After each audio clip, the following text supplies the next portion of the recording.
Couldn't keep up.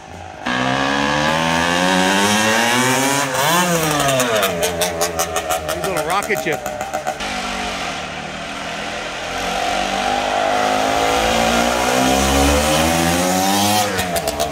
What a beautiful bike.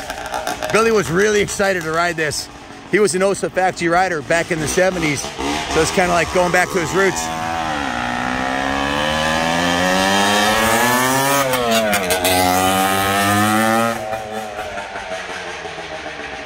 He'd been with OSSA since the beginning. He's 65 years old. He's still riding them now and competing in trials events.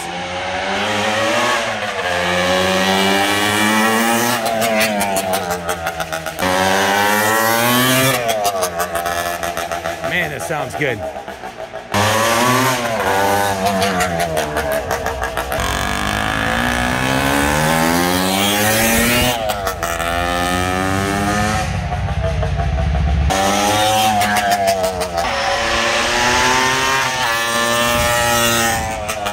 It's a rocket ship.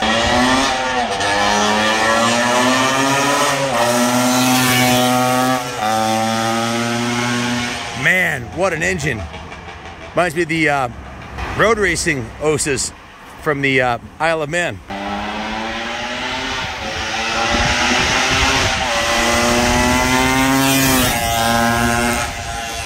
Wow.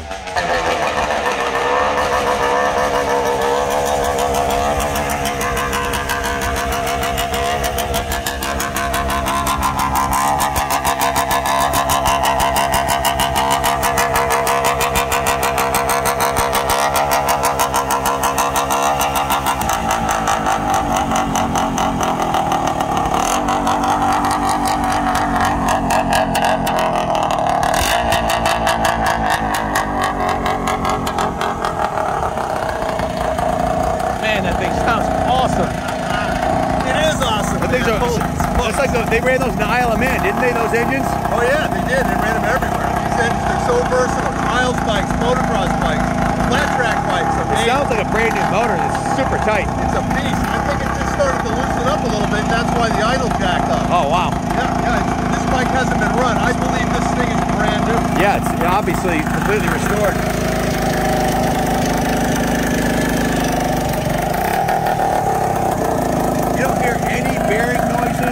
No rod or a piston slap. It sounds fantastic. It is fantastic. It really is.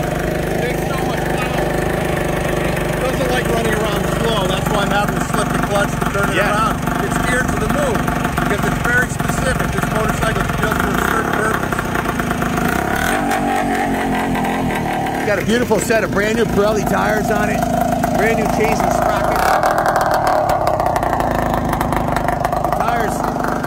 Probably have 10 miles on them when Jim originally restored the bike.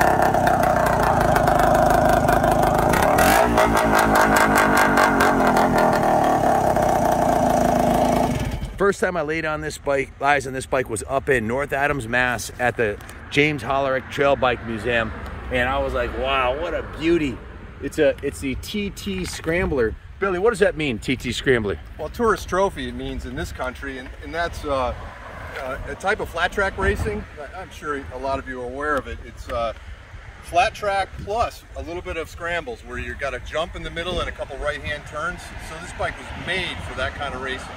High speed, yeah, wide open. Very high speed, you know, need suspension because there's jumps. Yep. And they look like pretty good forks too. What kind of forks are those? Oh, those are Bader forks, typical of OSSA to have the best of the day, right? Bader forks, best of the day. All the bikes had them way up into the 80s even. The Bader forks were the knee plus ultra forks.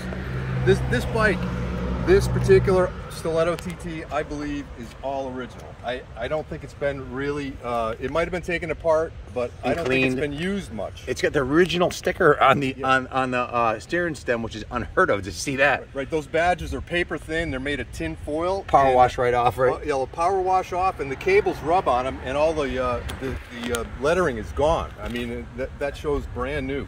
We saw the color, the orange and white. I was just like, with the gold, it's just, they don't, you know, the quality of the fittings, the OSSA, it's like a Classon badge, the aluminum. Look at the 4-leaf clover. Yeah, embossed. That was their trademark, and for good reason, I think. They made this motor for this bike, and I believe this is OSSA's most powerful engine. Wow. In Stiletto TT. It was a couple. It would make sense, more horsepower than a motocross because they're wide open on the Scramble, right? Right, indeed. TT. Yeah, it's all about the horsepower in flat track.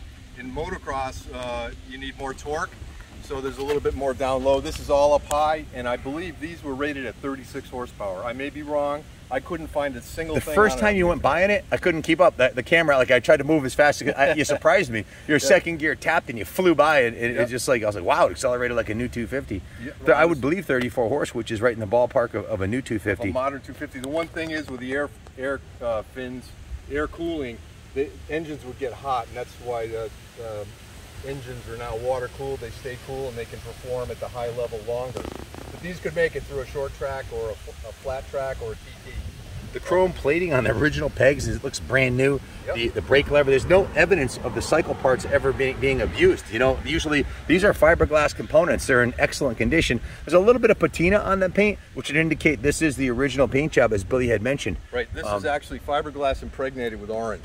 So, oh, are you serious? Yeah. Oh, so it's not painted on. No painting it away. This, wow. You know, if you paint over this, it's going to look like paint. This looks like fiberglass impregnated. I had no idea. So, I can actually see the fiberglass on the. I don't know if the camera will pick it up. Especially in the fender right here. Yeah, in the fender you can see the actual fiberglass. What would you call that? Webbing or? The weave. You can see weave, the fiberglass weave. These are original fiberglass fenders, and where would you ever even find a fender for one of these? I guess you'd have to either create it. They don't really exist. I don't think they made a lot of parts for these because they made very few units. You know, back when these were new, they were uncommon, and today it's... Wow, Billy, the exhaust pipe doesn't have any dents in it. How did that happen? I don't think it's ever been ridden. My God, Billy, I've never seen one. I've never seen, honestly, I've never seen a downpipe on a used bike that wasn't dented. Right. And you can't pop the dents out. They're always there. I mean, you can try to blow it out, but there's still a ding or a dimple. Right. This pipe looks brand new, Billy. Yeah, and as you look a little more closely at the pipe, you know, there's certain features on the pipe on this side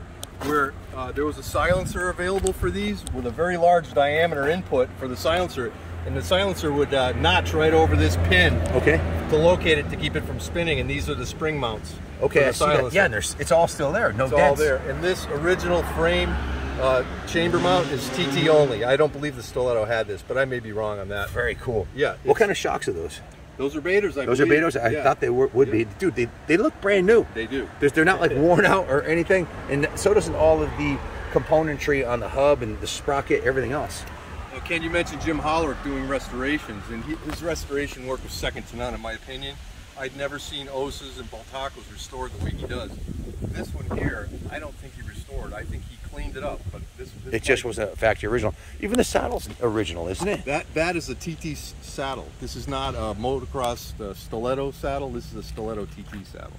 And this knife here indicates Stiletto. I was going to ask you, that's an actual factory? That's factory, yep. That's badass. Yeah, it sure is. Yeah, and these stickers on the tank, I mean, if first time you hit it with a washer, they just get blown away. And it feels like the fiberglass has an indentation for them, if that makes sense. It does. OSSA thought ahead to make these indentations for these model designations. Like you said, it looks brand new. Even the gas cap has the original 4-leaf clover on it.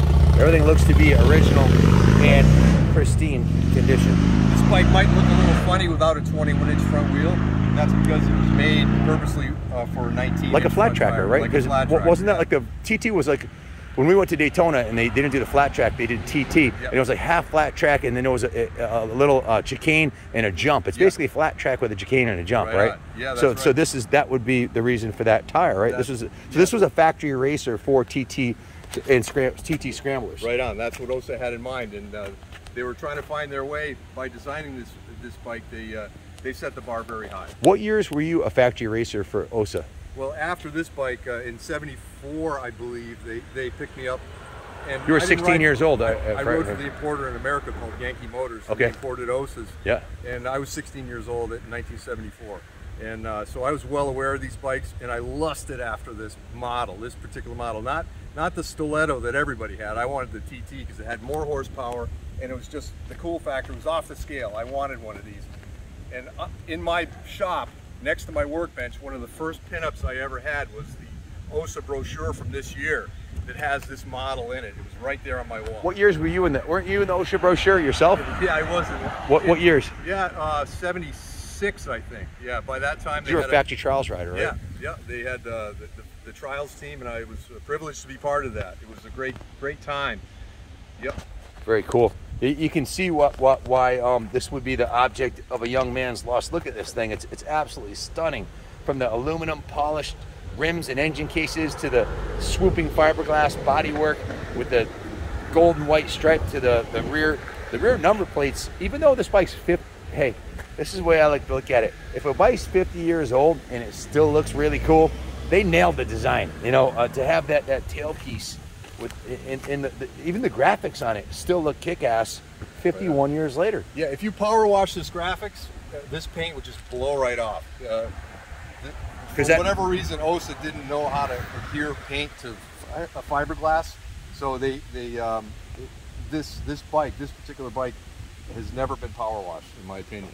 Wow. All the original stickers, the Made in Spain stickers. Yeah, that would come right off. Yeah. Yeah. So, Billy, what are your thoughts of the value of this bike? You know, I know we monitor Mecum auctions and eBay and local trades and that kind of stuff. Yeah, we do look for comparables to see what our bikes are worth, and one of the sources we use is Mecum auctions, and I saw where a Stiletto TT that had been restored, not original, sold at Mecum auction recently for $9,900. And that bike, I noticed right away, had a Stiletto seat on it. It did not have the TT seat on it. So that was just one, criticism I had for that bike. You know, this bike doesn't have the original rear tire on it for whatever reason.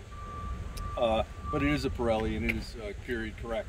It would be a matching tire to that. But other than that, in condition, this is a 100-point motorcycle, in my opinion. So the one that sold for $9,900 at Mecum was a restoration. I always, and all series collectors will tell you, an original is worth more. They're only original once, and to not have the proper seat on it and still sell for that kind of money, it's still a relative. In my opinion, that one that sold for $10,000 was a good value, because we own a restoration shop. To take a barn find down to the frame, find all the components, and spend the hundreds of hours and months of time that it takes, between starting and stopping and starting and stopping, finding all the components, you're easily going to work into the north 100-hour shop ticket. And at the current shop rates, it would cost a fortune to create this from a barn find, if you could even find a shop that could do it. So an investment quality classic. This one is a mint original that's been verified to perform flawlessly by Bill, who was a former factory OSSA rider back in the day. So very, very cool experience. One final note about OSSA and all the Spanish manufacturers: they were mandated by the government to have only components that were made in Spain on their machines. So every component on this, the carburetor, all the bought-in parts, the tires, the forks, the brakes, everything on this bike was made in Spain.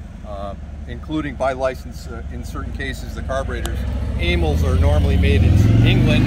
Well, Amels are made in Spain. They had opened a factory there to sell carbs to them? They actually, they did.